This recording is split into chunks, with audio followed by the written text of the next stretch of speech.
Assalamualaikum warahmatullahi wabarakatuh. Perkenalkan, nama saya Susanti, unit kerja dari SMP Negeri 2 Kumai, salah satu peserta calon bakal kepala sekolah angkatan 1 tahun 2025 Kabupaten Kota Waringin Barat, Provinsi Kalimantan Tengah.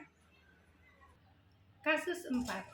Di perpustakaan sekolah, Rara sedang bertugas sebagai petugas piket kebersihan kelas. Saat sedang merapikan meja, ia menemukan sebuah dompet berisi uang di bawah kursi. Tanpa pikir panjang, Rara mengambil dompet tersebut dan menyimpannya di dalam tasnya. Menganggap itu adalah rezeki nomplok karena tidak ada orang lain yang melihat.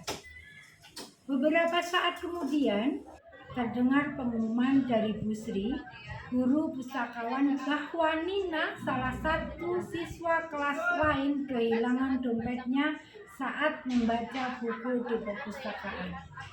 Tari yang kebetulan berada di perpustakaan sejak awal melihat jelas saat Rara mengambil dompet tersebut dan memasukkannya ke dalam tas. Kini Tari menghadapi dilema. Di satu sisi, ia tahu bahwa dompet itu milik Nina dan kejujuran adalah nilai yang harus dipegangnya. Di sisi lain, Rara, sahabat dekatnya, yang sering membagikan makanan atau mengerjakan tugas dan berbagi bekal setiap harinya. Jika Tari melihat hal tersebut atau menegur Rara, besar kemungkinan hubungan mereka akan rusak dan Rara tidak akan bersikap baik lagi kepadanya. Analisis 9 langkah pengambilan keputusan kasus 4. Langkah yang pertama, nilai-nilai yang bertentangan. Nilai-nilai yang bertentangan dalam kasus ini adalah kejujuran dan kesetiaan. Kejujuran, Tari tahu bahwa ia harus jujur dan mengembalikan dompet yang hilang kepada pemiliknya, yaitu Nina. Kesetiaan, Rara adalah sahabat dekat Tari dan Tari merasa setia padanya.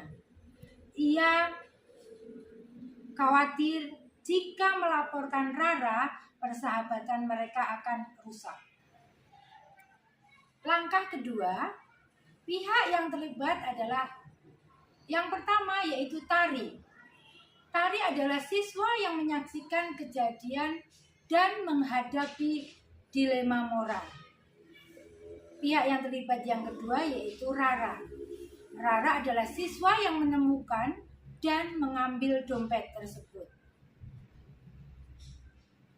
Pihak yang terlibat yang ketiga yaitu Nina. Nina adalah pemilik dompet yang hilang. Pihak yang terlibat yang keempat yaitu Bu Sri. Bu Sri adalah guru pustakawan yang mengumumkan kehilangan dompet dan beliau bertindak sebagai kepala perpustakaan. Langkah yang ketiga, fakta-fakta relevan. Fakta-fakta relevan yang ada adalah 1. Rara menemukan dompet di bawah kursi dan mengambilnya. 2. Rara menyimpan dompet di dalam tasnya. 3. Rara menganggap sebagai rezeki nomplok. 4. Tari melihat Rara mengambil dompet. 5. Dompet itu milik Nina yang diumumkan hilang oleh Bu Sri. 6. Rara dan Tari adalah sahabat dekat. 7. Tari khawatir persahabatannya dengan Rara akan rusak jika ia bertindak jujur. Langkah yang keempat, pengujian benar atau salah. Pengujian yang dapat dilakukan adalah uji legalitas dan uji intuisi. Uji legalitas yaitu meskipun tidak ada hukum formal yang mengatur hal ini di sekolah, yaitu mengambil barang yang bukan miliknya, bisa dianggap pencurian, yang secara etika itu adalah jelas perbuatan yang salah. Sedangkan uji istiwisi, yaitu secara naluriah, Tari tahu bahwa mengambil barang yang bukan miliknya adalah tindakan yang salah. Ia merasa ada yang tidak benar dengan tindakan Rara. Langkah yang kelima, pengujian paradigma benar lawan benar. Paradigma yang paling sesuai adalah keadilan lawan kasih sayang atau justice versus mercy, atau yang sering kita sebut juga sebagai kebenaran versus kesetiaan. Kebenaran atau keadilan yaitu mengembalikan dompet kepada Nina adalah tindakan yang benar dan adil. Kesetiaan atau kasih sayang yaitu melindungi sahabat, di sini sahabatnya namanya Rara, adalah tindakan yang didasari rasa setia dan kasih sayang, meskipun tindakan Rara salah. Langkah 6. Prinsip resolusi. Prinsip resolusi yang dapat digunakan adalah prinsip berpikir berbasis peraturan atau rule-based thinking. Prinsip ini dipegang pada aturan yang paling fundamental, yaitu kejujuran. Daripada mengabaikan kebenaran demi pertemanan, keputusan harus dibuat berdasarkan nilai moral yang universal, yaitu mengembalikan apa yang bukan milik kita.